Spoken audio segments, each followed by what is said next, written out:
9-1 going into the round. Looks like Saenz won the die roll. Cavern of Souls on Scout for Sakura Tribe Scout. Mullen with the turn 1 of Suspend a Rift Bolt. Yeah, and if you're Saenz, you're going to love seeing that on the first turn. Not only did your Sakura Tribe Scout survive, so it got to use its ability, but also there was no creature attacking you. And could be a huge turn 2 here, as we see Amulet of Vigor and Asuza Lost But Seeking. There was 1 mana floating before that. Gruul Turf had been used a couple times. Now we see an Ancient Stirrings. I want to point out, 3 total land drops to be made this turn. You know, he's only used 2. I don't know, this is just a ton of mana. Found the Simic Growth Chamber off of the Stirrings. Gruul Turf redeployed. You see another Tribe Scout showing up.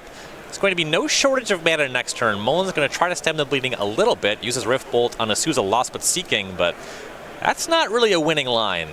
No, but he does have a Searing Blaze here to not only do some damage to Matt Saenz, but also to take out one of these Sakura Tribe Scouts. Yeah, there is the Blaze. Saenz to 17.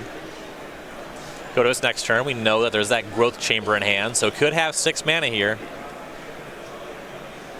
So covered forest, though. Presumably no Titan. And that is the thing about Amulet Titan and other ramp decks. You have to have all of that. You can't really mulligan a hand that makes this much mana. Right. Mullen goes to work with a Lava Spike. Saenz to 14. I mean, if Saenz does get a Primeval Titan here at any point in the near future, it's going to be real bad news for Mullens. Most of the time, that's just going to be searching up one of the lands that gains 2 life. Sometimes it's Kabir Crossroads. Sometimes it's the other one, Radiant Fountain. A lot of mana. I think Walking Ballista is showing up. There it is for Saenz. This is well outside of Eidolon of the Great Revel range. That's a 5/5 Ballista. 5/5 Ballista is going to close this game pretty quick if Collins can't deal 12 damage to Matt Saenz or destroy the Walking Ballista. And this is off of double Amulet, and Saenz has maintained that bounce land in hand, so he can even put a couple more counters on the Ballista next turn if he doesn't draw anything. So you see Mullen cast a Goblin Guide, takes 2 off the Eidolon and attacks with both creatures. Another Amulet on top for Saenz. That's good for a full another counter on the Ballista. Well, right now he has the ability to put 3 counters on it, right? Each bounce land taps for 4. He gets to use the Sakura Tribe Scout, plus he has 4 mana in play. So I actually think he just has lethal at the moment. But a blocker from Collins, it's going to send him to 14, but I don't think that the Amulet off the top actually does, or maybe it does generate extra. Maybe I'm just dumb. Well, if it's not lethal, you don't want to cast it, because there's 2 Eidolons now, so yeah. Saenz goes to 4. Activates the Tribe Scout, 6, plays the land, 12. And then that only makes 3. So since it's 8. Yes, that's an 8. You can Plague Wind the field. Right, but he's at 4, so he's dead to Boros Charm. I like an attack for 6 here, I think, putting Collins to 8. And then let the Goblin Guide attack you, and then just shoot down some creatures, and then hope he doesn't have a way to kill the Walking Ballista, or you. If you're going to shoot down the Eidolon anyway, probably wanted to do that before casting the Amulet. Don't know how much of a difference that'll make. But right now, he is dead to Boros Charm.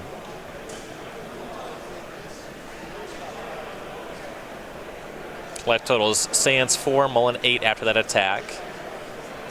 Yeah, well, now he has the Summoner's Pact on top, so as long as he survives this turn, I think he's good to go. And Mullen's is thumbing what looks like a 3rd Eidolon and an Aspiring Vantage. I don't think that's good. Is that Boros Charm? Woo! That was a hot one! Mullen is going to steal that one. And you got to think, if you're Matt Saenz, you messed up that turn, right? If all the information was there, you didn't have lethal. If you just kill the Eidolon before you cast the Amulet of Vigor, you're at 6 life there, and you end up surviving, doing this exact same amount of damage. And you get to untap, cast Summoner's Pact, go get Primeval Titan, which usually finds you ways to gain life and put more blockers on the field. When the burn deck gets the opponent down to 4, do they ever miss on the Boros Charm? No, never. It's just always there. I mean, that's why Collins 91. I guess he missed once, right? Player sideboarding. This generally, at least from what I've seen, has been a pretty favorable matchup for the Titan deck. You get to make all your gain life lands, do it a couple times, so you do need to find your Primeval Titan to get there. Right, and it took him a while to find it. Basically one turn too late if he had had it any of the previous times, or perhaps sequenced a little bit differently, he would have bought himself enough time to actually find it. He had all the requisite mana, even forced Collins in one of the early turns to start throwing burn spells at his creatures, but just didn't have the follow-up when he needed it. Sideboard here for Saenz is a little interesting. He does have one copy of Obstinate Baloth. He can bring in some removal with things like a Braid if he wants to knock off some of those early creatures, but not a whole lot else. I think O'Rourke Thar the Unbowed might be busted. If you get that down on turn 3 against the burn deck, it's going to be real tough for them to win. It's like a little bit bigger Eidolon the Great Revel. If they're taking 6 every time you take 3, that's probably a good exchange for you. Oh, yeah. As long as you start off at a reasonably high life total. Ooh. On the mulligan to 6, Saenz has that Radiant Fountain, went to 22, and has Amulet. Now at 21 after Mullen attacks with the Monastery Swift Spear. Turn 2, Trinket Mage, second Amulet. Yeah, great start for Saenz. Mullins does have the creature to start off with, so it's not that bad for him either. Double Swift Spear, but no one-mana burn spell to do extra damage here is not the best. Oh, he does have it. Sorry, there was a block involved. My apologies. So Lightning Bolt made the Trinket Mage die in combat. We'll see what Saenz can do. Has Ancient Stirrings, finds Gruul Turf. There's that second Amulet. There's that Radiant Fountain again. Saenz to 18. Yeah, these Swift Spears, though, surviving just means that they're going to be doing big chunks over in just a minute.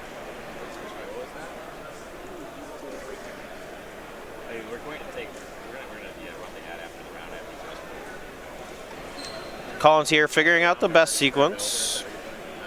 He's got Spike and Rift Bolt in hand, doing a lot here. Comes in for 7, suspends a Rift Bolt. But Saenz does have Primeval Titan for this turn. He's going to attack for quite a lot, and Vesuva copying some stuff. Looks like that's just lethal. So pretty quick game number 2 here between these two. Yeah, double Amulet when you have the Titan. Pretty easy with your Boros lands. Yeah, you get to make it a 10 power creature with double activation of the Slayer Stronghold, and then giving a double strike is a clean 20. Mullen does get to be on the play for game number 3, though. Yeah, if he was on the play for that game, I think he probably would have ended up stealing it before Saenz got off the ground. Double Swift Spear plus a handful of burn spells is quite good, but not when you die on turn 4 when you're on the draw. Does Mullen's sideboard do anything? He does have options of Skullcrack and Smash to Smithereens. Sometimes you do see destroying an artifact being meaningful in this matchup. Yeah, I think those can come in. Sometimes you do flood on smashes, though, so it is interesting. Yeah, but it's one of the most important cards for the Titan deck because it allows them to play fast. But a lot of times if they stick a Titan, you lose anyway, so maybe it's just not worth it. Maybe you just go burn, burn, burn. Make sure you kill those rampy creatures and hope they don't draw multiple amulets, right? See Mullen keep on 7, Saenz going to 6 again, and going to 5 for game 3. Yeah, this might be another quick one here. Collins going to be on the play against at least a mull to 5 from Saenz. And if he has a quick start featuring a Goblin Guide or Swift Spear, both, could take this one down before Matt even gets set up. Saenz looking at that 5. Looks like he's decided on keeping, just has to figure out which 2 to put on the bottom. All right, so he keeps on 5. Mullen starts out with Goblin Guide. Attack reveals Sakura Tribe Scout. That'll be the turn 1 play for Saenz. That was a quick fetch. Leads me to believe that Searing Blaze is coming across, and it does. Yikes, Saenz to 13 already. Has a backup Tribe Scout. Vesuva copying a snow-covered forest.